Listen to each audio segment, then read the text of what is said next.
Hello, everyone, and welcome to episode 161 of Kouryer podcast. Today is May 21st, the date of the recording, and our today's guest is Mr. Shaun Wellens. He's a designer and visualization lead at Arrival Studio in London, but he's from Manchester, United Kingdom. Now, with that being said, I also want to, before we start the podcast and the questions and the conversation and everything, I need to quickly mention something that in the contact section, in the captions, you can check his Instagram and also Behance profile and a link to another podcast he was on Learn Squared page and podcast. You can check that out as well if you're interested.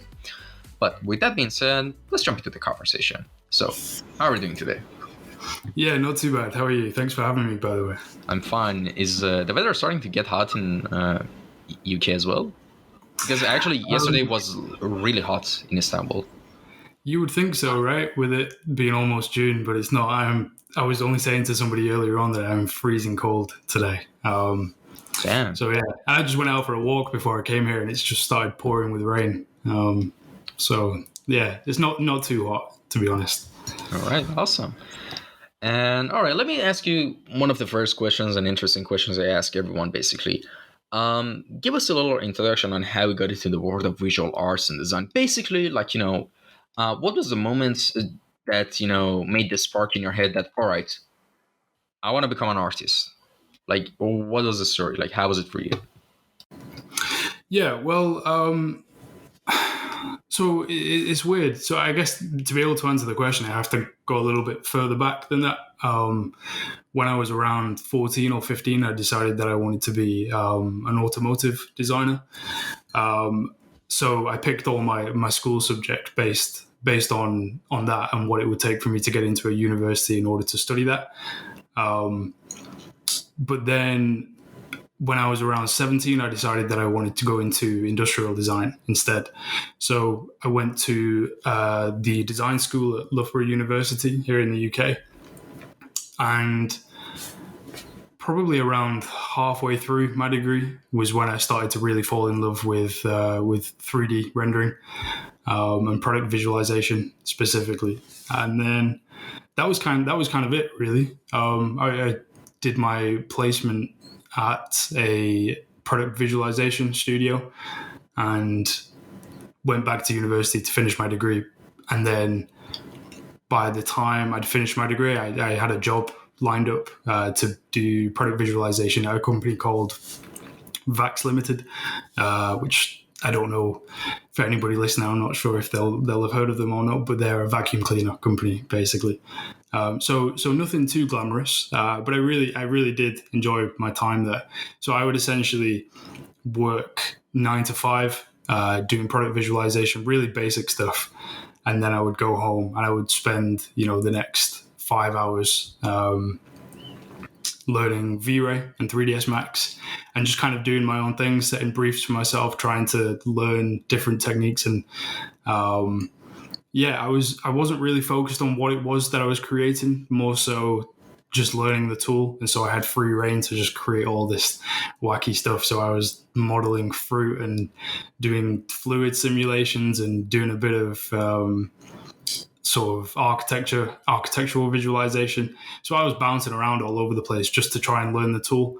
But yeah, I would say it was really in that period, whilst I was living in Birmingham, that I really started to fall in love with CGI specifically. All right, awesome. And I was wondering, during those times, I'm not sure, what year you started working at the vacuum cleaning making company, but what year was it? Do you remember? What year did I graduate? Yeah, and then you got the job. Yeah, so that was 2016. All right, Yeah. so it wasn't that long ago. Yeah, 6 years. Yeah. And usually I had a question in like a company, for example, in an appliance, of course, production company, of course, they need people for product visualization as well. What is the most prominent software that they use? What is the industry standard there? Because we know the industry standard of, for example, video game or film or entertainment industry, but not so much about those areas. So it's kind of a weird one. So in industrial design, I would say the industry standard right now is still Keyshot. So for designers that just want to either validate their designs rather than prototype them, to just create visuals for them, to be able to sign off CMF and just the design in general. And that was the same when I was at Vax as well. We were using Keyshot.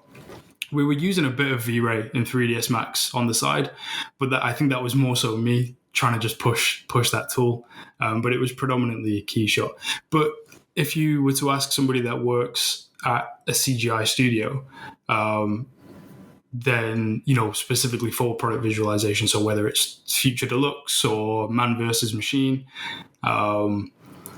it's highly unlikely that they're using Keyshot. I think a lot of those studios are using things like Cinema 4D and Redshift, just as an example. But yeah, so it's kind of twofold. If you're in-house and you're on the design team, it's likely to be Keyshot. More and more people are using Blender now, which is great to see. But if you're a CGI house doing product visualization, it's going to be something more like Cinema 4D and Redshift, I would imagine. Yes, it's kind of interesting, but aside from that, I mean, of course, there's standards as well in the industry, but let's say, for example, you mentioned Blender. For example, if someone is a Blender artist and has learned everything in terms of the discipline of 3D modeling, texturing, and everything from let's say, for example, that we have Blender and Substance, Painter, and Designer, some basic standard stuff. But for example, the company is applying to, or they are applying to, they don't work in Blender. So, but for example, I had a guest yesterday, and she kind of told me that in the game companies, usually they don't really care right now what software you use, as long as the work that you put, the work that you offer, the quality of work that you offer meets their standards. Because in the end, any file format could be converted and just get imported into different software. So it's kind of redundant to argue, all right, you're working in Maya or Blender or 3D Max, stuff like that. Because as you know, it's especially a journeyman question, an issue that I'm kind of describing right now, that people, not even in art, even in, for example, let's say programming, they really confuse themselves with programming languages. And after that, they confuse themselves with IDEs. And with art, it's kind of the same 3D art. They confuse themselves with what software, 3D Max, Maya, Blender. And then after that, it trickles down till we actually came to the realization that in the end, the result matters. And I was wondering, do you have any experience in that regards in the places that you've worked? How's the approach there? Yeah, it's funny you should mention it. I don't think that it's necessarily a normal attitude to have, in the sense that most people, most studios, and most companies do care about what software you use. I'm in the fortunate position in that at Arrival, there's no real precedent set. There's not, with it being a startup company, there's not decades of legacy there that we have to adhere to. We can really kind of figure out the processes for ourselves and try and figure out what the best thing to do is. And so we've been pushing that same idea, inspired by the entertainment industry, really. In that it is, as you've just said, the deliverable that matters. If the thing that you're delivering is just a 2D, just a flat JPEG, then why does it really matter how you got there? Where that starts to fall apart is if you need to start sharing files, I suppose. We kind of went along with that idea for a long time, and like I've just said, it got kind of difficult when we ended up needed to duplicate work because perhaps we'd created something in V-Ray for 3ds Max, and then the rest of the design team are using Keyshot. Or if we brought somebody new into the team and they knew 3ds Max and Corona, again, we're starting to duplicate work there. So there is an efficiency aspect to it where it would be great to have us all on the same software, and we are getting there now.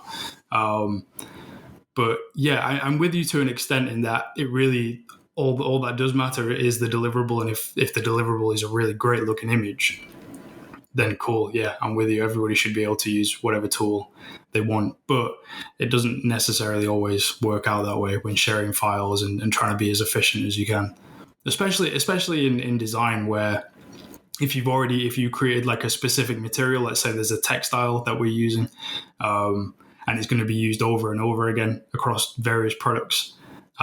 then needing to rebuild that in different softwares can be a bit tricky. You mentioned Substance Designer though. That I suppose that does negate the issue if all you're using are PBR textures and it'll give you the same result. I suppose that would be fine as well. Yeah. And about like texturing, actually, it's I was wondering, like, because I've seen some of your work on Behance, and for like that fine, like sometimes not plastic, but that kind of material that's between kind of plastic and metal. Do you sometimes buy, like, are you subscribed to like a website that like gives you premium textures, or do you sometimes put in the time and make your own textures as well for those type of fine textures? Yeah, it's a mixture, but mainly I'm using David Grouyer's surface imperfection textures. And I will give him a plug. I think, let me just check, but I'm pretty sure that it's just surfaceimperfections.com.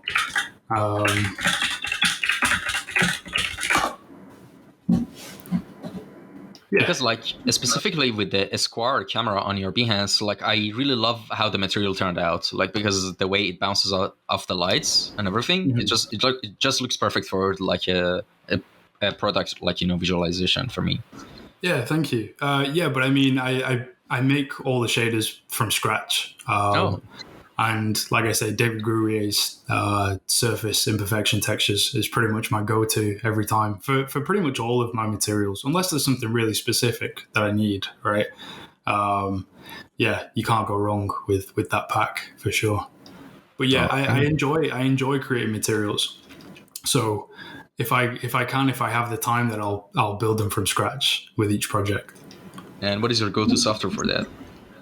I really love V-Ray for 3ds Max. I have plans to pick up Blender, and Cycles X looks pretty promising. I think there is a V-Ray plugin for Blender, but I'm not sure how developed it is. Yeah, I'm not I don't know sure. how. I've seen it on Chaos Group's website, but I don't quite know if it's like a fully fledged thing. I don't know. I should probably do my research, but if it is, then I'll be trying out Blender very soon with V-Ray. Oh, actually, I just checked that the V-Ray for Blender plugin is free and available on GitHub. A V-Ray render node license is all you need to render. Oh, interesting. Yeah, great. Okay, It's actually on chaos.com, as you said. Yeah, I need to try that out. But yeah, right now it's V-Ray for 3ds Max and in Keyshot as well. Mostly Keyshot is for Arrival work, professional work, and but there is some V-Ray as well. But yeah, for personal projects especially, I'll choose V-Ray over anything else. All right. And I was wondering, like, of course, in the introduction, I mentioned that, you're a designer and a visualization lead at Arrival, but I was wondering, like, that being said, what is your main branch of design that you're focusing on right now? And tell us about your experience from the start of it until now. Sorry, can you repeat that? Yeah, sure. What is your main branch of design that you're focusing on right now, like, working as? And also tell us about your experience from the start of it until now, like the whole journey of it. Yeah. So as I mentioned, I studied industrial design, so that's what I'm trained in. And my current role at Arrival is visualization lead. So that sits on the industrial design team. So my job will mainly be split between aiding the designers to validate designs, as well as working with the CMF team to validate materials and test materials. Sorry, CMF, if for those that might not be familiar, is colors, materials, and finishes. And then the other part of that is creating visuals for either internal or external presentations, perhaps for engineers to be able to convey certain parts of our product. And as well as marketing materials, right? So whether it's social media or on the website or press release. So yeah, that's really my professional role. And then I do a lot of personal work. I swear by it. I think I'd go insane if I didn't have personal work. But that mainly focuses on concept design. So in the past, I would really lean into The industrial design stuff, that was what I really cared about and was passionate about, was products and designing cool products, and functional products, I suppose. Functional in quotes, because it was all digital. But I really put a lot of effort into the functionality of it, so that if I did want to develop it further, then it would be in a pretty good state. It's not just, I really wanted to avoid just creating, pretty pictures, so to speak. And more so recently, I've put a lot of effort into steering towards robotic mech design. I find it interesting because it's with the industrial design stuff, I was always trying to incorporate storytelling into it. But it's quite difficult to do with a product, right? Like a table lamp or a sound system or something. It's quite difficult to incorporate storytelling into those kind of things. But with mech design, it's like this really cool, unique meeting point between industrial design and character design, almost. Which I'm not sure that you find in any other specific area of art and design. So yeah, and I find it much easier to incorporate storytelling into that kind of work, whether it be specifically in terms of creating like a backstory and a fictional brand and that kind of thing, or whether it just be figuratively through the different elements that you place on the design. So whether it be clips, and you're thinking, oh, maybe you could attach this thing, maybe it could have shoulder pads and it could attach shoulder to shoulder, or whether it could be more on the nose with weaponry and different attachments. I don't know. It could be anything, right? It's much easier to tell stories through something like concept design for mechs as opposed to, consumer electronics. But yeah. Yeah, I mean, of course. And actually, I even saw one of your posts about like this droid called KS. Wait, let me check it just to make sure. Yeah, K2SO. Oh yeah, K2SO1, the droid. Yeah. And what is the story behind that for the people who might be watching and listening to the podcast? Of course, I'm going to show it there's like on the video version of the podcast, there's like a reel above us while we're talking of your works. Oh, nice. Right. Probably add that in there in the mix as well. Yeah. So if I'm thinking of the same post that you are, that was really talking about the idea of giving basically designing a face for a mech. And the one that we're talking about specifically is my latest design called the Ever Present. And I say latest; it's only my third attempt at a robot. So I'm very much new to this, and I'm still learning a lot with each project. But one of the things that I really wanted to try and incorporate into that design was, which is going to sound kind of silly when I say it, but is a face. It's quite obvious that you want a mech to have a face, or maybe not. But in this case, I wanted a face, and the reference to K2SO was an example of how well Star Wars do their mechs, in that they need to be designed to be fairly neutral, in the sense that K2SO is an Imperial droid, a security droid, I think. So he needs to be quite intimidating and strike fear in some cases. But at the same time, he was one of the main characters, and the audience needed to relate to him on friendly terms. So they had to get the same design to do two different things. And the most difficult thing about that, I imagine, is the face. It can't be too intimidating, so that when he is reprogrammed, you just can't relate to this character. But it also can't be too friendly, because he has to be an imperial security droid, so he still needs to be intimidating. So I tried to take that and do the same thing for the Ever Present. I liked the idea that this thing could be used for security purposes, it could be quite intimidating, but also at the same time you could imagine this thing being reprogrammed and being quite friendly, or at least neutral, at least. So yeah. All right. And speaking of the whole KS20, was that the name? KS20?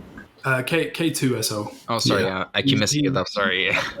It's okay. The droid from, for anybody listening, the droid from Rogue One.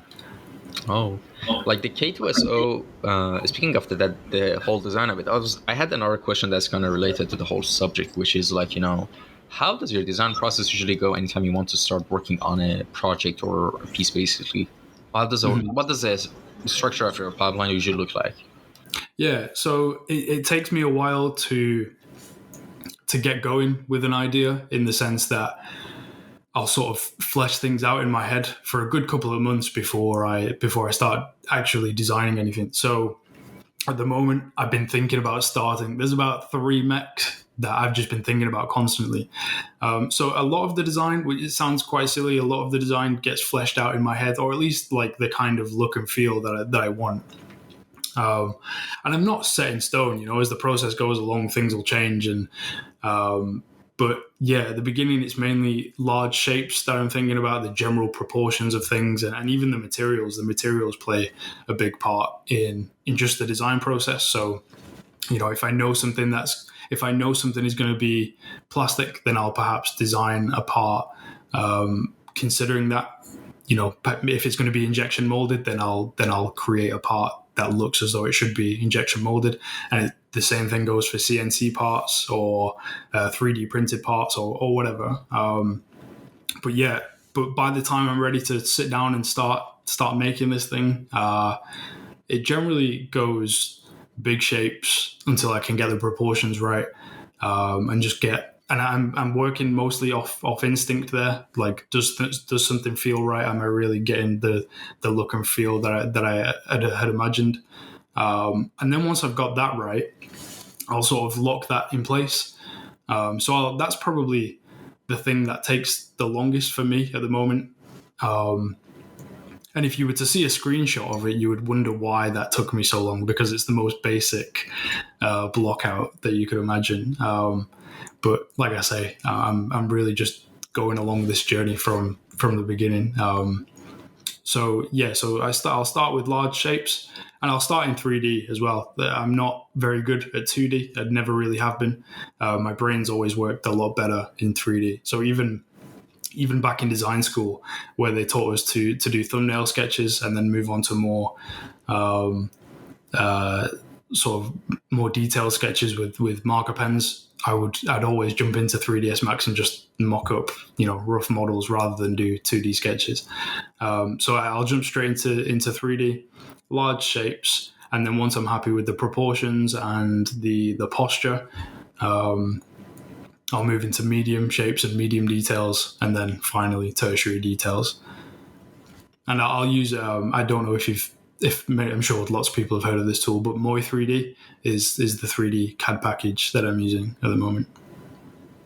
All right, Moi. No, I personally haven't heard of it. What's the main purpose of it? What's the purpose of it? Yes, what's the main use of it?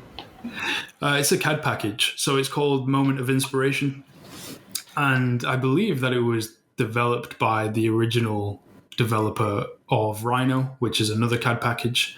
But what I really like about it, because I've used a few CAD packages at this point. When I was at university, we used something called Creo, or Pro-E, some people might know it by.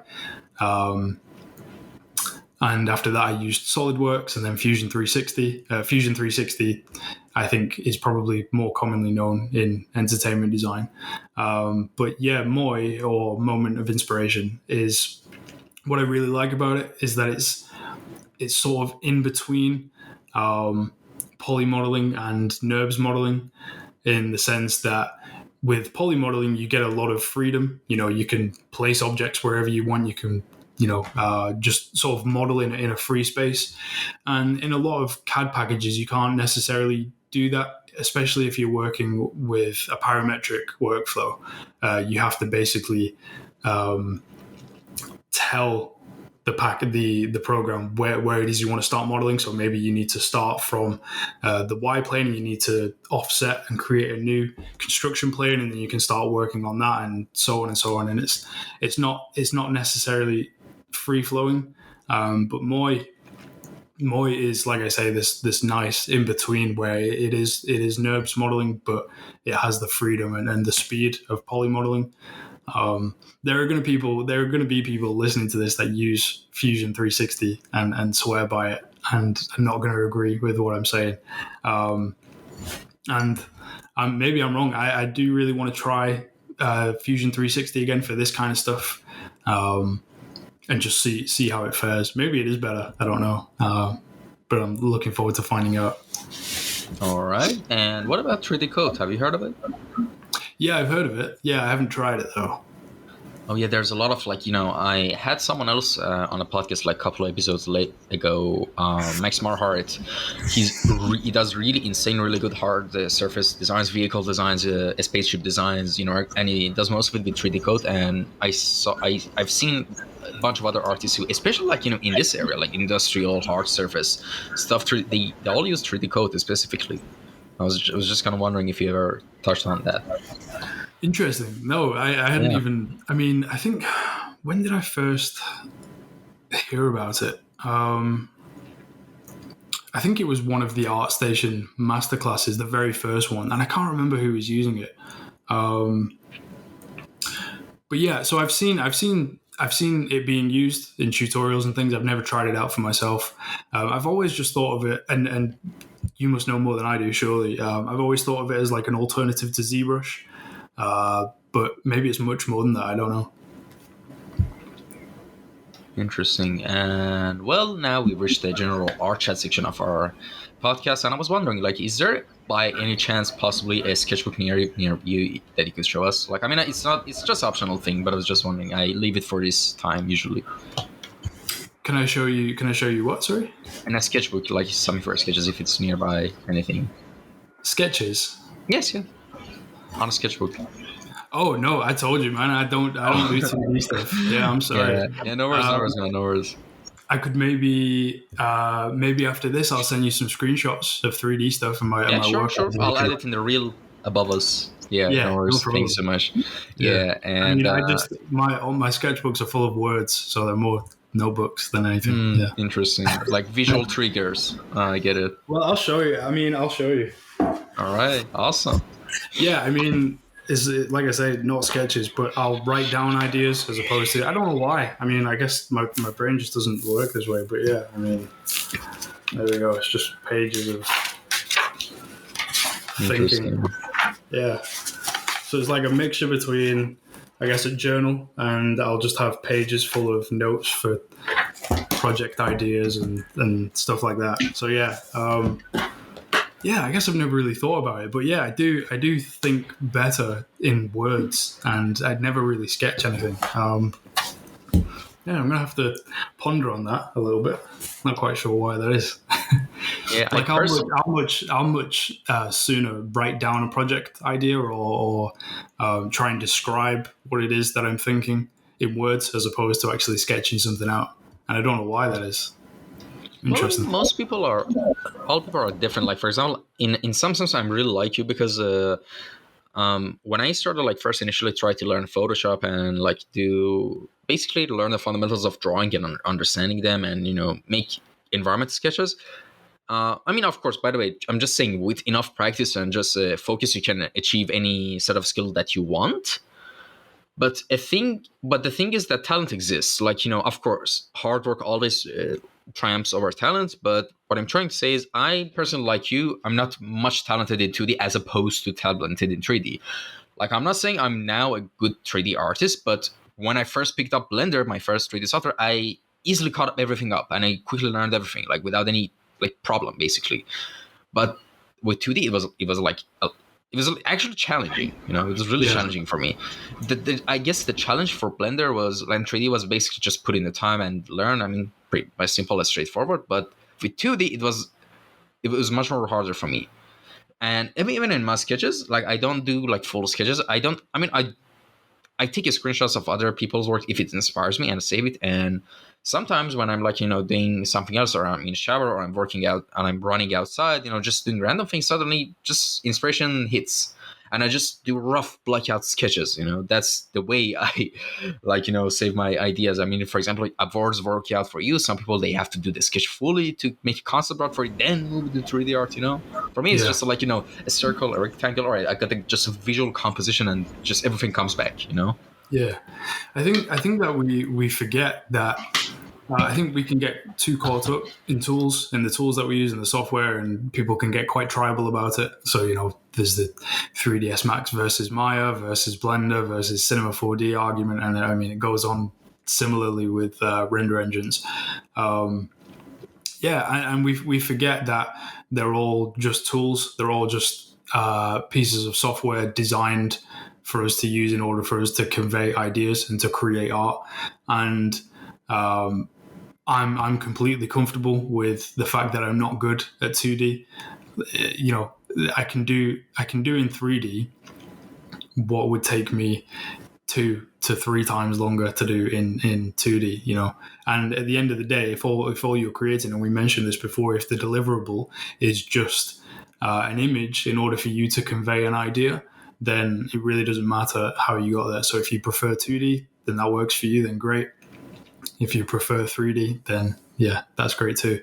That being said, I think that there is probably something quite therapeutic about 2D art, digital painting. So that is something that I would really like to explore at some point in the future.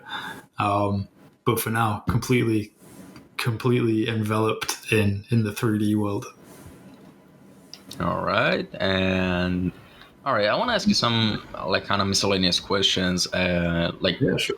not necessarily about the stuff we talked about in the same sense, but all right, let me just go into the first one that's actually I'm kind of intrigued by. What's the story behind your logo? Yeah. So it's funny because my logo isn't necessarily my logo. It's more so representative of this fictional alternative world that I've created, that my designs inhabit. So I guess if I go back a few years, I was struggling with this idea for whatever reason. I was struggling with this idea of creating and designing objects that are just sort of floating around in the ether, and they don't really have any. They're not really tethered to anything. That might not make too much sense to me. It didn't make too much sense at the time either. But I knew that what I needed to do was to sort of bring them all together somehow, and try and turn them into this much bigger collection of things, as opposed to smaller things dotted all over the place. So I decided that I was going to create this fictional alternate reality of Earth for my designs to inhabit. And within that, I would create fictional companies. So a couple of examples of that would be Esquire, which you mentioned earlier on. That's one of the fictional companies that inhabits this alternate reality Earth. There's House. There's the latest one is Empire. So and basically, I just enjoy designing objects and things, and sort of, as I mentioned earlier on, I really enjoy storytelling, and so each of these manufacturers, each of these fictional companies have like a backstory to them, and each of these companies have a different aesthetic, and they'll design different kinds of objects. So Esquire creates consumer electronics, so does House, and Empire creates robotics, which is the thing that I'm going to be pouring a lot more time into.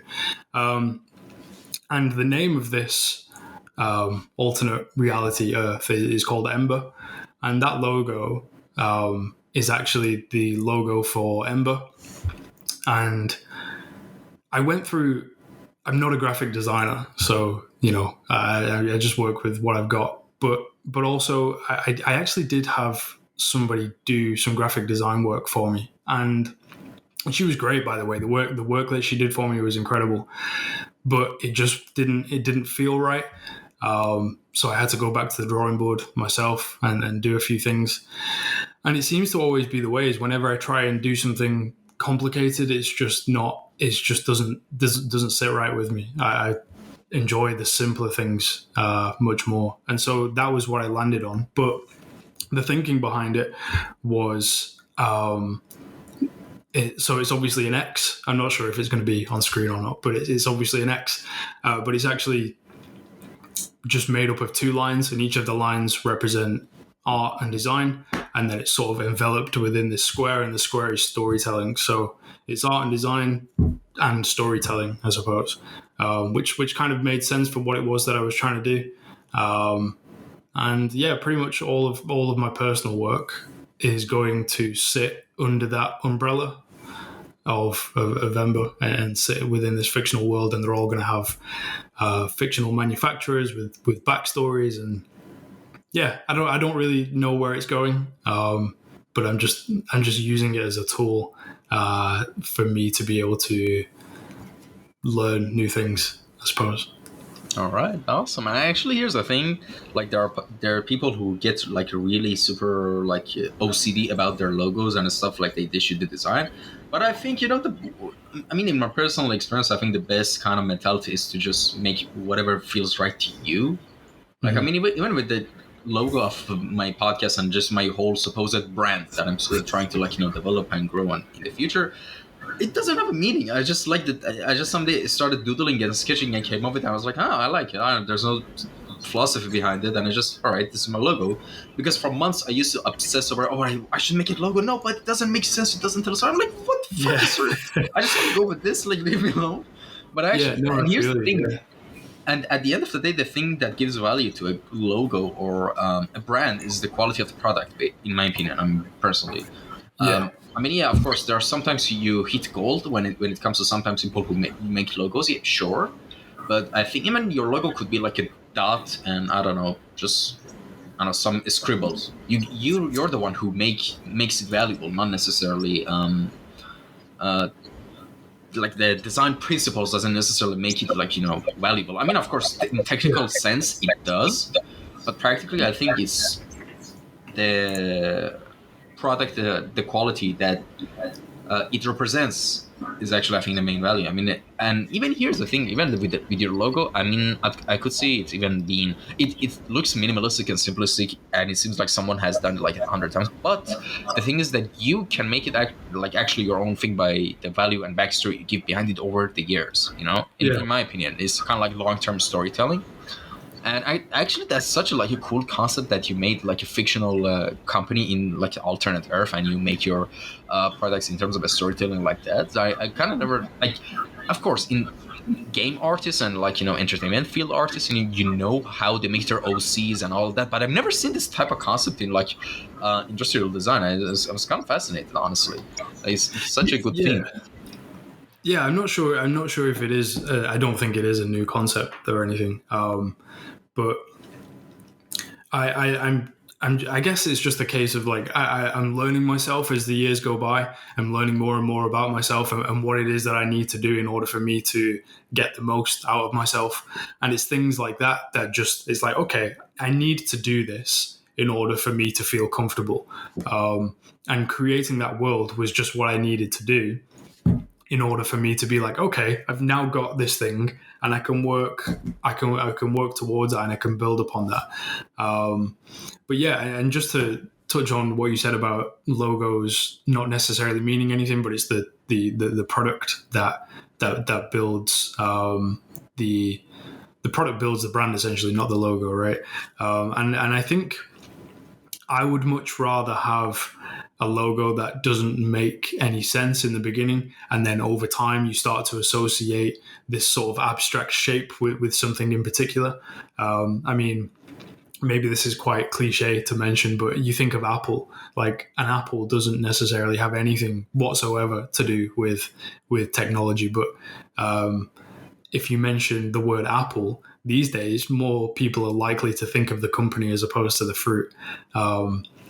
So yeah, I much prefer the idea of creating something abstract that you can then build on, and you can provide the meaning behind as time goes on, and create that association with a certain quality, as opposed to trying to work in all kinds of details into a logo that you like you're trying to describe yourself within a logo, and I don't think that works.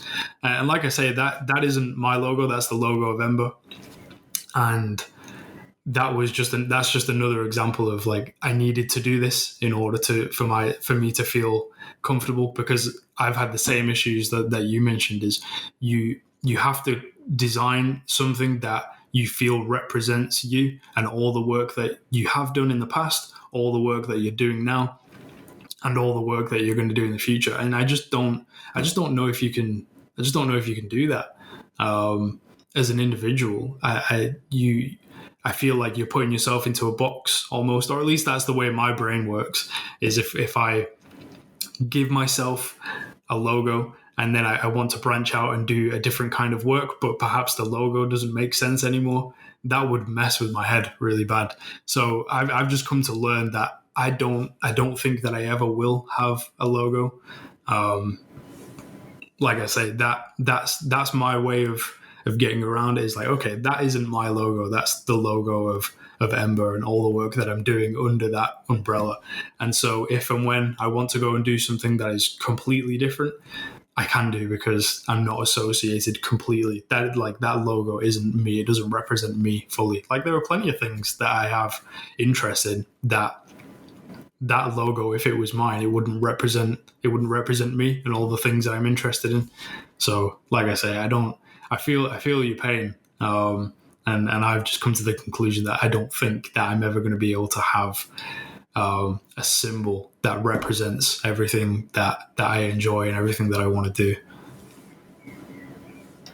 Yeah, and here's the thing, like as just a quick suggestion, I kind of like, while you were speaking, I kind of came up with like a little lore idea about the logo. If you want me, I can tell it to you about the Okay, here's the thing. Let me explain. All right. Yeah, let's go. So here's the thing. In the like the universe that you're trying to make up all these, like this Ember Studio, and there's these products, and of course these products, these droids and stuff, they sometimes have like they're not necessarily manually operated. Some of them have AIs. All right. So if I'm not mistaken, of course. And here's the thing: why this logo? Why this shape? It's because it's just something that the developers came up with, like as a emergency last measurement. It's like a shape that if you show it to the sensor of the visual sensor of the robot and any other device, it overwrites their manuals in case if they're got hacked or something. For example, imagine in like a police office, and there's droids that suddenly get hacked, and to kind of like a countermeasure that, they have these badges specifically with this shape that they can show to the bot, and it shuts them down, or they get the controlling to it. And the reason it's that simple is because even of course, at the universe you're making, it seems like a bit high tech and science fiction. So probably the technology is way advanced than what we have now. So here's the thing: you can even draw on a chalk or a piece of paper with anything. If the shape stands out with the contrast of colors that makes up this logo, you can show it. It still works. Yeah. That's why it's simple, not something complex. That's just something I came up with it on the spot. What do you think about it? Yeah, it's a cool idea for sure. And if I can counter that, sure. I think it's a cool idea for sure. And maybe it's something that we go through with. But I think in my head that Ember emblem, if anything within that world was to become aware of that emblem, it would sort of break the third wall almost. So Esquire, House, Empire are all enveloped by this world, and that logo is symbolic of that world. It's just a thing to represent to us what that world is, right? But the things within that world aren't necessarily conscious of the fact that they're in this world called Ember. That would be my only counter argument to it. But there's no reason why we can't just create something new and follow through with that idea. Yeah, that's definitely. a cool idea. Yeah. And yes, and oh, I got a spicy subject I want to ask you and also discuss about Mid Journey AI art. And Yes. it's all the rage now. And you actually posted some stuff, I think, today, right? And Yeah. so, first, for anyone who's like, from the listeners of the podcast or people who are watching this on YouTube, could you first explain what is Mid Journey and also then tell us about your experience of working with it and just the whole shebang? Yeah. So Midjourney is one of a few AI systems that have sprung up over the last month or two.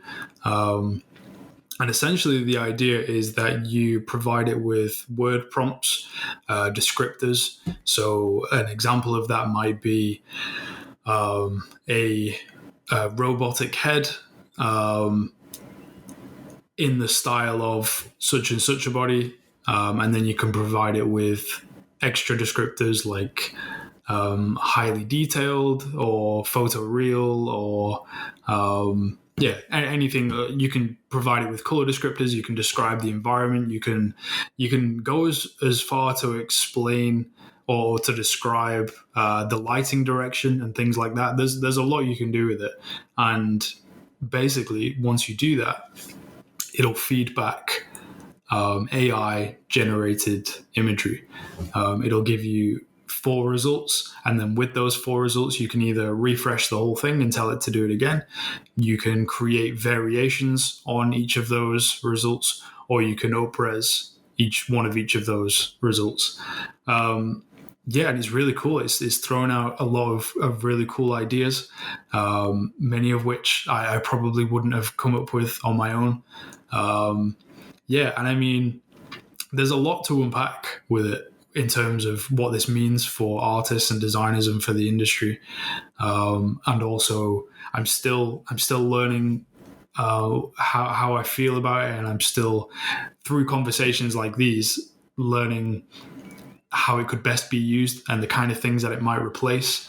But yeah, I mean, I don't want to say that it's difficult to use. It's absolutely not difficult to use. Considering the results that you get, it's super, super easy.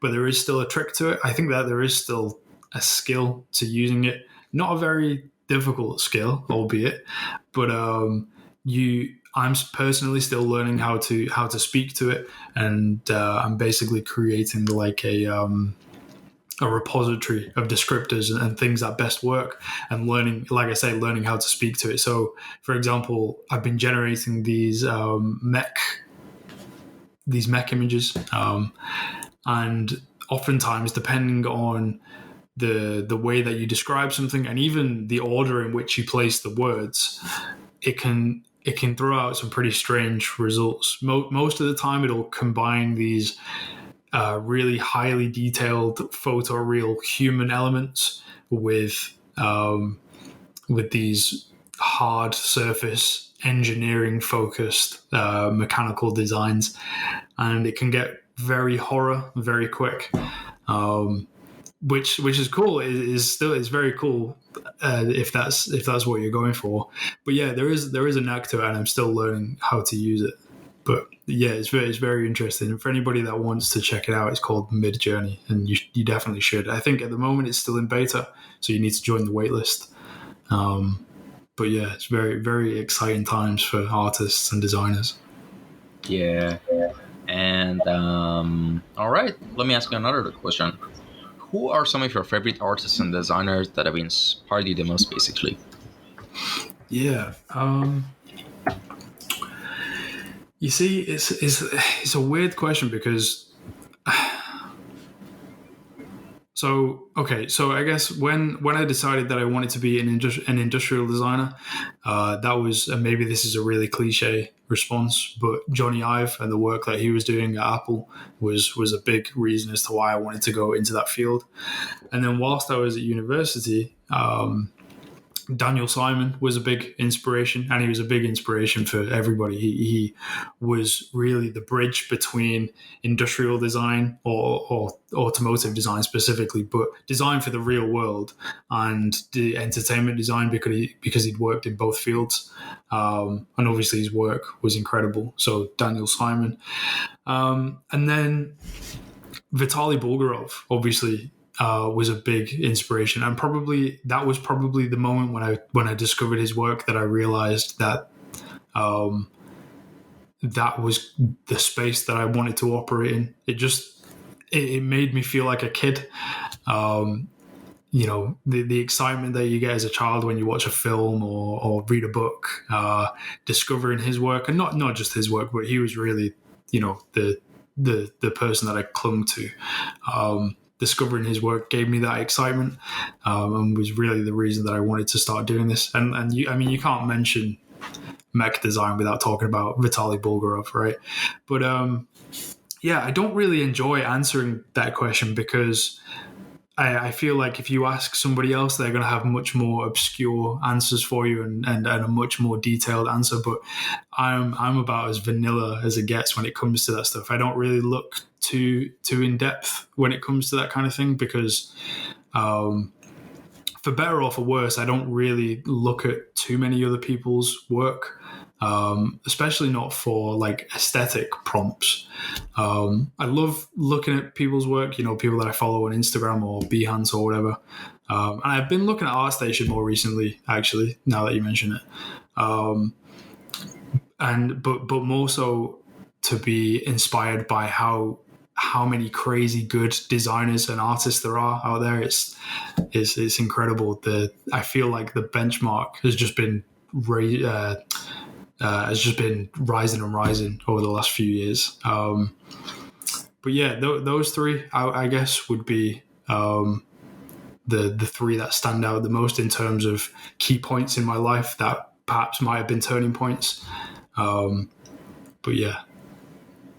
Yeah, like asking this question to the guests of the podcast, like who's your favorite artist? You know what I feel like, when you're in an elevator and someone wants to get in and I just quickly close the close button. It's you kind of put the person on the spot. I know it's a hard question. I'm sorry. Because right now, no, I mean, because if you even ask me right now that question, I'm like a deer in the head. Like, I don't know what to say. Like, there's so many people. Yeah, I mean, even now while you've been talking, I'm thinking of so many other artists that I didn't mention. So there's Ash Thorpe, right? There's Carlos Oswald who've been doing it. Yeah, so I mean, there's a lot. Do you know Krzysztof Grzyszewski? No, I don't think so.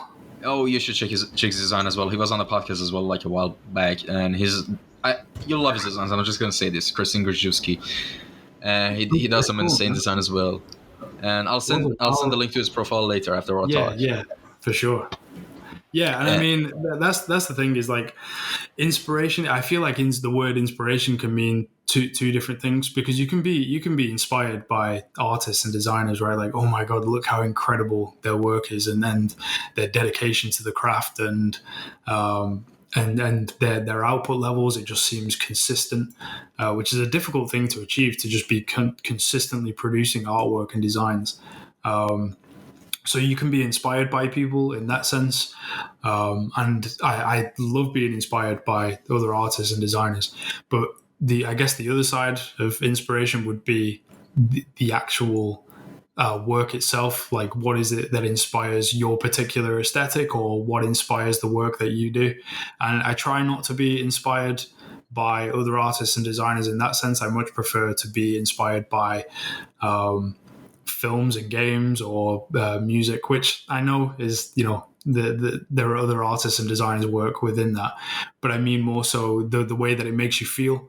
So I mean, you could be inspired by a horror film that might, or another good example would be like death metal music. I'm not necessarily into death metal, more so like AC/DC and Led Zeppelin, right?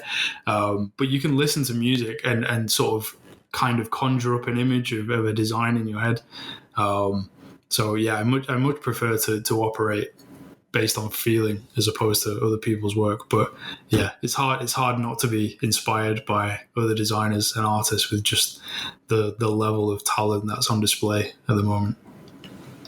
All right. And what are you working on right now that you can tell us about? I mean, of course, there's always NDAs involved, but if that's not the case, what kind of project you're working on right now, and what can you tell us about? Yeah, so I mean, every day, my full-time job is at a rival, and a lot of the stuff that we're doing is yeah, I can't talk about a lot of that stuff. But the things that I can talk about is obviously the van and the bus and the car that we're working on. The whole company is flat out trying to get us to production on those things. So a really exciting time for the company. Yeah, and then personally, at the moment, I'm in this weird limbo place where I'm not in a position to start anything new. So I'm just making notes, like I mentioned before, on things that I want to do and making preparations for me to start new projects. And also, for the last few months, I've been working on a Keyshot materials pack, which is aimed specifically at industrial designers. So the aim is to be able to just give people a bit of a jump start on their visuals. Perhaps you don't have a lot of time at the end of the day to create renders of the thing that you've been working on that day. So this would essentially replace default Keyshot materials. And I've been working hard on that for the last few months, and I'm sort of at the final stages of getting that packaged up and out there, which I'm really excited about. And after that, it's going to be pretty much flat out on robotic mech design, which I'm really excited about. I do have plans to make a Keyshot material class, and maybe a different class as well, which I can't talk about just yet. But so yeah, things like that. But my sole focus at the moment, the thing that I really want to put a lot of time into is robotic design for sure. Pretty interesting. And actually, I would say, for a lot of people, you were kind of actually, in a sense, was fortunate enough that you understood in your early years that, oh, I actually like the design aspect of this whole thing. Because a lot of people like me, they're like, oh, I like the design of spaceships and robots and all of that, and I love robotics. But then they go major in engineering and they realize, holy shit, I made a mistake. I should go back. I just like the design part. Yeah. And yeah, but I just got self-aware about this while we were talking, because a lot of people, as I said, like me, they go to some different majors than art and design, only because of the design art aspects of it, but they don't know that they went there for that and they become miserable and they have to drop out or finish it, in like a weird way, because your heart's not in it, but you have to kind of like do it. And Yeah. it's such an interesting thing, and I think I wish more education systems could look into that as well. Because, for example, if when you see, for example, a child says, "Oh," and keeps drawing tanks and spaceships and just vehicles and stuff like that, maybe don't push them to become engineers for them to get misled.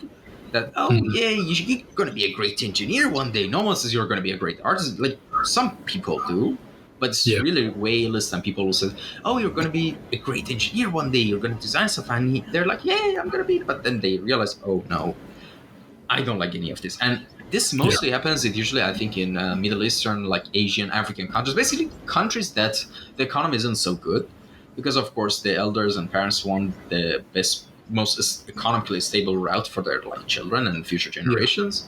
But I think, fortunately, in more Western countries, like first world countries, that's not the case. Art has a lot of market and opportunities, but in the end, I think this even like the school councils, not just the school councils, like even university councils and stuff like that, they don't even notice this whole issue. It's kind of crazy for me, because I know I've spoken with a lot of people who are like me, who went into computer engineering or mechanical engineering. I first went into mechanical engineering myself, and I dropped out later because I was miserable.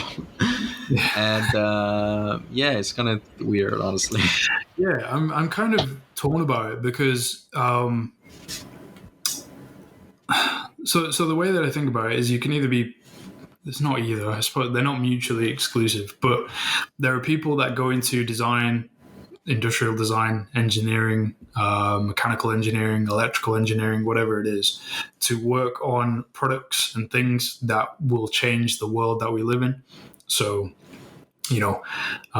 Arrival is a good example of that company, of one of those companies.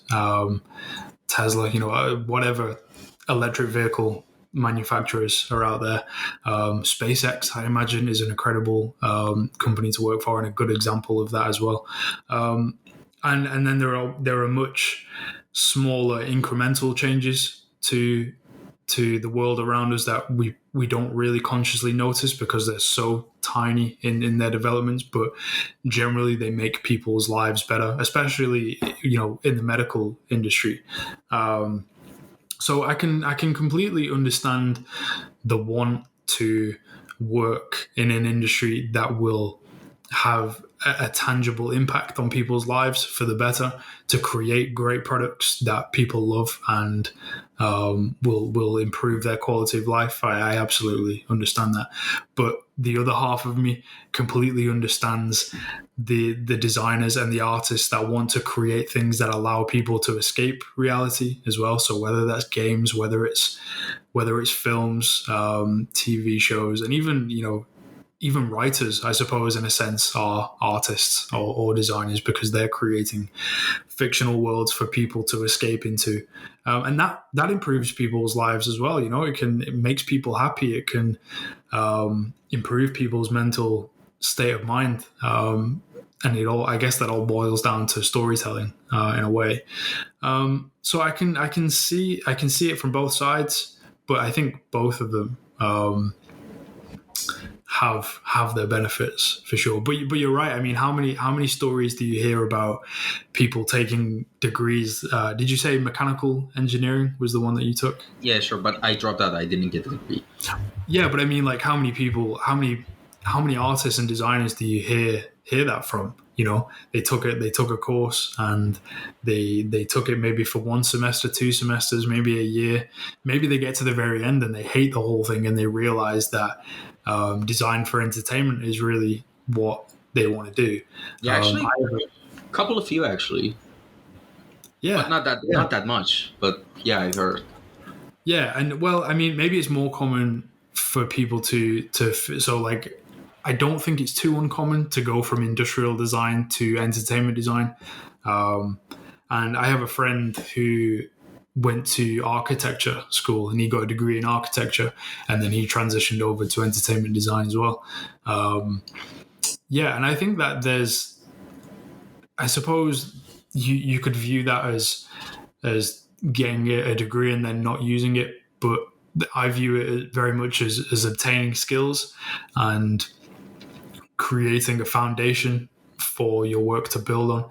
So, if you studied industrial design and you went into vehicle design or prop design for the entertainment industry, or if you studied architecture and you went into environment design for entertainment, then your work is always going to be grounded in a functional design, as opposed to just jumping straight to creating a nice image. You're really thinking about the design itself. And a good example of that would be if you're in entertainment design and you're tasked with designing a vehicle, the kind of questions that you should ask should be grounded in reality. So, is it jet propulsion? What is it?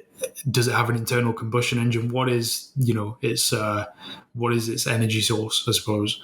But not even that, but asking what its purpose is. So what is the thing that it's designed to do? And if you can ask those questions and then take yourself out of that, just look a little bit wider, it might turn out that it's not necessarily the vehicle that you imagined it would be. And I kind of, to bring this back a little bit to industrial design, something that my lecturer said really stuck with me. And I think he said it in like the first week or two. But he said that if you're tasked with designing a toaster, don't go ahead and design a toaster. Consider what is the best way to toast bread. And it might be something completely different. The result might not be a toaster. And so I try to apply that to everything that I do. And I think that would be a good way for an entertainment designer an entertainment designer. That's not a thing for designers working in the entertainment space. I think that would be a good approach to their work as well, regardless of whether or not it's for a fictional world or for reality.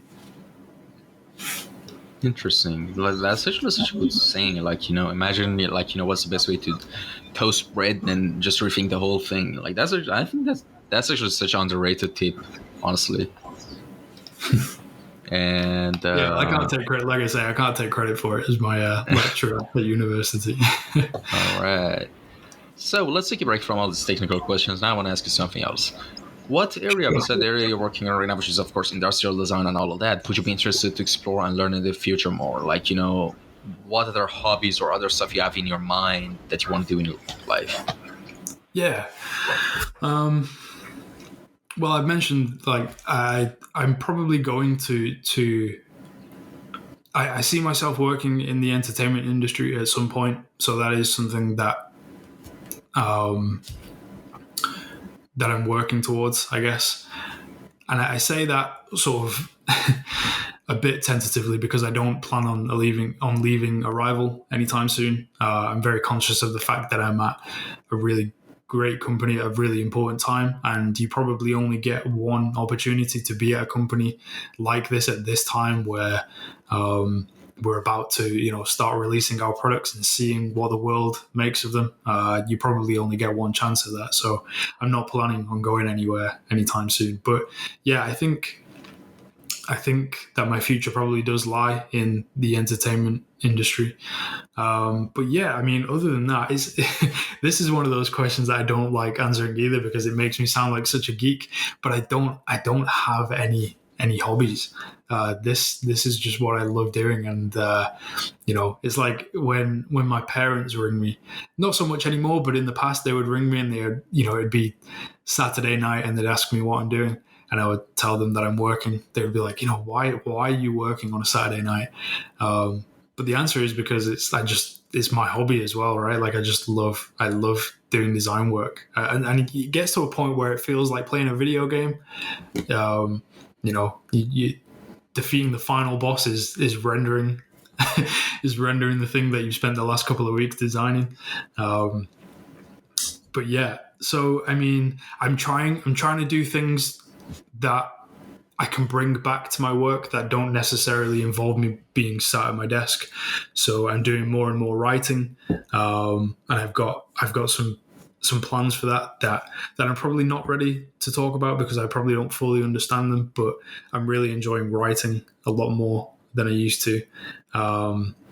Which is something that I would love to explore further in the future. But photography as well. I really want a reason to go out exploring places on the weekend, and just all of this stuff. I like the idea of relating it back to my work. So whether it's storytelling or whether it's through design or art or whatever. And I really like taking photographs of wet, moody, overcast places. So I live in the perfect place in England for that kind of weather. It's fairly miserable most of the time, and it makes for good photographs, I think.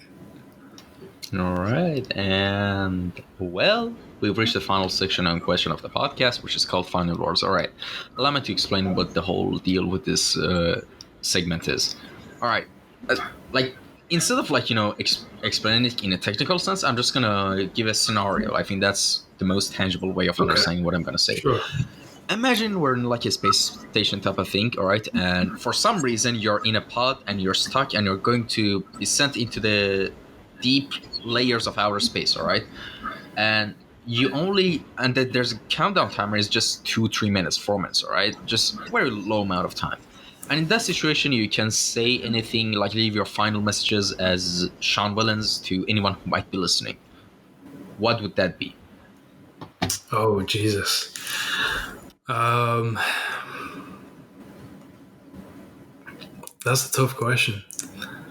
Yeah, I guess it's probably going to be pretty cliche, I imagine. I think I would say that we're all going to the same place. We're all going to go in a hole in the ground at some point. So try to find what it is that you love and spend your life doing that. I spent quite some time last year figuring out what it was that makes me truly happy. And I had to go all the way back to my childhood to find what that was, to find the thing that makes you sort of giddy inside. And now I'm working towards trying to spend every day doing the thing that I love, and hopefully I can find myself in a place where I have that giddy feeling every day. So yeah, I guess that would be the thing that I would tell people, is that we're all going to a hole in the ground. So try and make life as happy, or as bearable at least as it can be. And it's nice to be nice as well, you know. There's no reason to make other people's lives, or even just their day, worse, you know.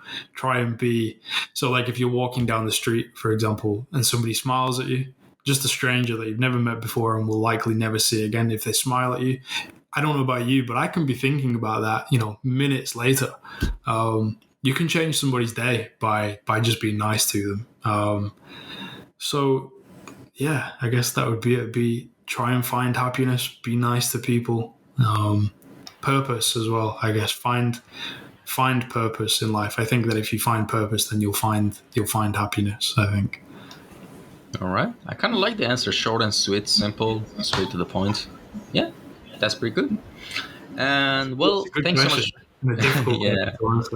Yeah, honestly, like here's the thing with the thing about this question and your favorite artist and you've been inspired by these two questions. The reason I tell no one to prepare for the podcast is because, yes, you get put on the spot. Yeah, I'm an asshole for doing that. I get it. But the thing is, the first answers that pop into your mind are actually your legit real answers, you know, because it's not your conscious mind that comes up with the answers, it's your subconscious, you know. Mm-hmm. Yeah. That's the point. That's why I never tell guests, you know, what to prepare. The only thing I tell people to prefer at most is like a sketchbook or something, you know. That's it. And yeah, sorry about the questions, but you know that's the point. No problem. No problem. You've given me a few things that I need to go away and think about, because you caught me off guard for sure. Yeah. All right. Thank you so much for coming by. And where can people contact you if they had any questions? Is there an Instagram account? Okay. Yeah, Instagram is probably what I use the most. I'm probably going to start using ArtStation more and more. That seems to be. It's weird because you try and escape social media sometimes. Oh, exactly. Yeah. Yeah, but ArtStation seems to be. Maybe I'm wrong on this. Maybe it's because I'm an ArtStation newbie. I don't know, but that seems to be an escape from social media in itself. But yeah, ArtStation. I use LinkedIn quite a bit as well. If anybody else uses LinkedIn, but yeah, I'll send you links to all of them if you need them. Yeah, sure. I put the Behance and the Instagram in the captions below, and if you want, I can later put the LinkedIn as well in the captions. Sure. And all right, that's about it. Take care, everyone. Have a good day. Bye.